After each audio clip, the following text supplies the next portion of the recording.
জানিয়ে দেব সর্বশেষ আপডেট বাংলা সংবাদের শুরুতেই শিরোনাম। হাসিনার নির্দেশেই গণহত্যা, সাবেক স্বরাষ্ট্রমন্ত্রী আসাদুজ্জামান খান কামালের সাথে ফোন আলাপ ফাঁস। জিয়া, সোহাইল বেনজিরের শয্যাসঙ্গী দুই অভিনেত্রী গোপন ভিডিও ফাঁস। এবং সবশেষে জানাবো কি ঘটেছিল ৩ আগস্ট সেনা কর্মকর্তাদের সঙ্গে সেনাপ্রধানের বৈঠকে। হাসিনার শেষ ৪০ ঘণ্টা নিক্কে এশিয়ার প্রতিবেদন। এতক্ষণ শুনছিলেন সংবাদ শিরোনাম, এখন থাকছে বিস্তারিত। বৈষম্য বিরোধী ছাত্র আন্দোলন চলাকালে পুলিশের গুলিতে মারা যান শত শত শিক্ষার্থী ও সাধারণ মানুষ। আন্দোলনে শিক্ষার্থীদের তাজা রক্ত মন ভেজেনি ফ্যাসিস্ট হাসিনার। বিভিন্ন জায়গায় হামলা, গ্রেপ্তার ও গুলির সরাসরি নির্দেশ দিতেন শেখ হাসিনা। এমন একটি কল রেকর্ড এখন আমাদের হাতে, যেখানে দেখা যায় ছাত্র আন্দোলনকে ঘিরে তৎকালীন স্বরাষ্ট্রমন্ত্রী আসাদুজ্জামান খান কামালকে পুলিশ দিয়ে ছাত্র জনতার মিছিলে গুলির নির্দেশ দেন শেখ হাসিনা। সেই নির্দেশনার কথা ফোন কল দিয়ে জানান শেখ হাসিনার ব্যক্তিগত সহকারী। ফরিদপুরের সালথায় বিএনপি জামায়াতের সব নেতাকে যে কোনো মূল্যে গ্রেপ্তার করার নির্দেশ দেওয়া হয় শেখ হাসিনার পক্ষে। শুধু তাই নয়, কোন মামলায় কাকে গ্রেপ্তার করবে, কার নামে চার্জশিট তৈরি করবে, সেই নির্দেশনাও বিনা বাক্যে মাথা পেতে নেন সাবেক স্বরাষ্ট্রমন্ত্রী কামাল। শোবিজের বিতর্কিত দুই নারী তারকাকে নিয়ে রমরমা অবসর কাটাতেন ছাত্র জনতার অভ্যুত্থানে পরাজিত ফ্যাসিস্ট সরকারের হাজারো অপকর্মের ৩ হোতা অপসারিত মেজর জেনারেল জিয়া, অপসারিত রিয়ার অ্যাডমিরাল সোহেল এবং সাবেক আইজিপি বেনজির। নিজেরাই শুধু লিপ্ত ছিলেন না অপকর্মে, তাদের ভোগবিলাসের নারী সরবরাহ করেও ২ হাতে টাকা কামিয়েছেন এই দুটি সবুজ তারকা। এখন পুলিশ রিমান্ডে থাকা চট্টগ্রামে বন্দরের সাবেক chairman rear admiral Mohammad Sohel আর সাবেক সেনা কর্মকর্তা মেজর জেনারেল জিয়াউল আহসান প্রতিদিনই মুখোমুখি হচ্ছেন জিজ্ঞাসাবাদের। ফাঁস করে দিচ্ছেন চাঞ্চল্যকর সব তথ্য। ঘৃণিত ৩ কুচক্রীকে নিয়ে বিশেষ সংস্থার তদন্ত প্রতিবেদনে উঠে এসেছে সোহাইলের নারী লিপ্সার তথ্য।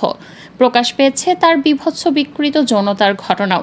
প্রমাণ মিলেছে জিয়াউল আহসান ও পলাতক সাবেক আইজিপি বেনজির আহমেদের সংশ্লিষ্টতারও। প্রতিবেদনে বলা হয়েছে, সমকামী সোহাইল তার পিয়ন ও ব্যাংকম্যানকে বাসায় রেখে নিয়মিত মেতে উঠতেন বিকৃত যৌনাচারে। শোবিজের অনেক নারীর সাথে গড়ে তোলেন অবৈধ সম্পর্ক। টিভি সিনেমার পরিচিত এক অভিনেত্রী আর বিতর্কিত এক সংবাদ পাঠিকা ছিলেন ৩ কুচক্রী শয্যাসঙ্গী। তারা এক এক সময়ে এক একজনের বাসনা পূরণের সঙ্গী হতেন।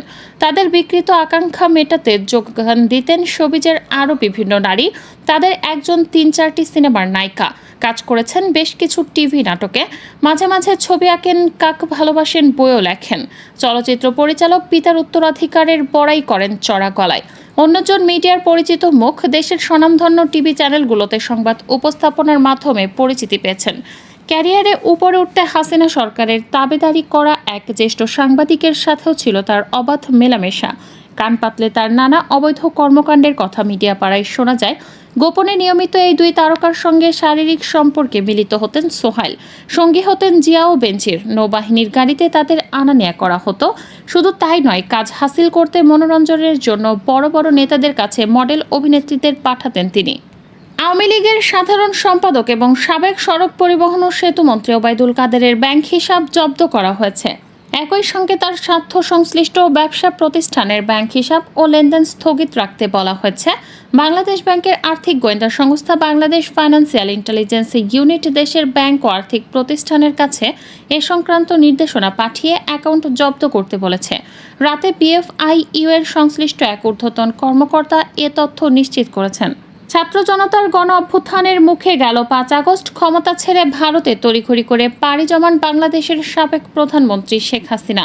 তার এমন আকস্মিক দেশত্যাগে বিপদে বাংলাদেশের সবচেয়ে পুরনো রাজনৈতিক দল আওয়ামী লীগ।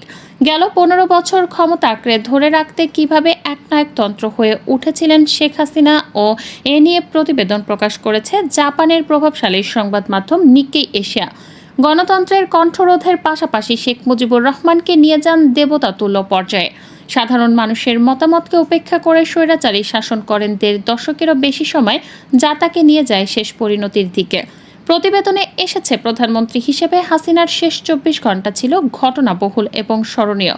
শেষ মুহূর্তে তিনি তার জ্যেষ্ঠ উপদেষ্টাদের ওপর আস্থা হারিয়ে ফেলেন।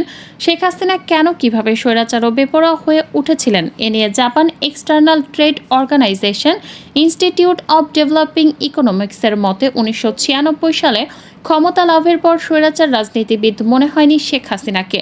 কিন্তু পরবর্তীতে 2009 সালে যখন আবারও ক্ষমতায় বসেন, তখনই হাসিনার মধ্যে স্বৈরাচারী মনোভাব ফুটে ওঠে। ভারতীয় সংবাদ মাধ্যম দ্য হিন্দুর বরাতে নিক্কে এশিয়াতেও এসেছে ক্ষমতার শেষ মুহূর্তে শেখ হাসিনা তার উপদেষ্টাদের থেকে ধীরে ধীরে বিচ্ছিন্ন হয়ে পড়েন। শেষ পর্যন্ত তার বোন শেখ রেহানার পাশে থাকেন এবং তাকেই বিশ্বাস করতেন।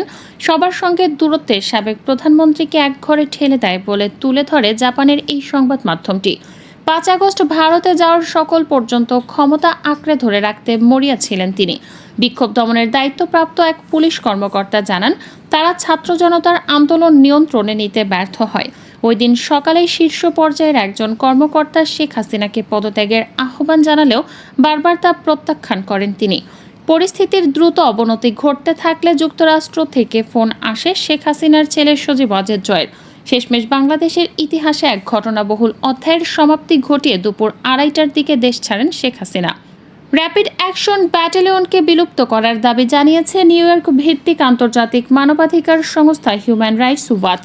মানবাধিকার সংস্থাটির বরাত দিয়ে তথ্য জানিয়েছে বিবিসির প্রতিবেদনে বলা হয়, হিউম্যান রাইটস ওয়াচের পক্ষ থেকে বাংলাদেশের অন্তর্বর্তী সরকারের প্রধান উপদেষ্টা অধ্যাপক মোহাম্মদ ইউনূসের কাছে র্যাব বিলুপ্ত করার আহ্বান জানিয়ে একটি খোলা চিঠি দেওয়া হয়েছে। এ চিঠি সংস্থাটি তাদের ওয়েবসাইটেও প্রকাশ করেছে। কোটা আন্দোলনে উত্তাল ছিল সারা দেশ। স্বৈরাচার সরকার হঠাতে সর্বত্র চলছিল ছাত্র জনতার তুমুল গণ আন্দোলন। এই বিক্ষোভ দমনে দেশব্যাপী সেনাবাহিনী নামানোর সিদ্ধান্ত নেয় শেখ হাসিনার সরকার।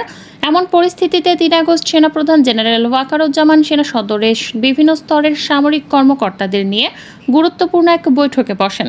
বৈঠকের মূল উদ্দেশ্য ছিল আন্দোলন নিয়ে সামরিক কর্মকর্তাদের প্রতিক্রিয়া কী সেটা জানা।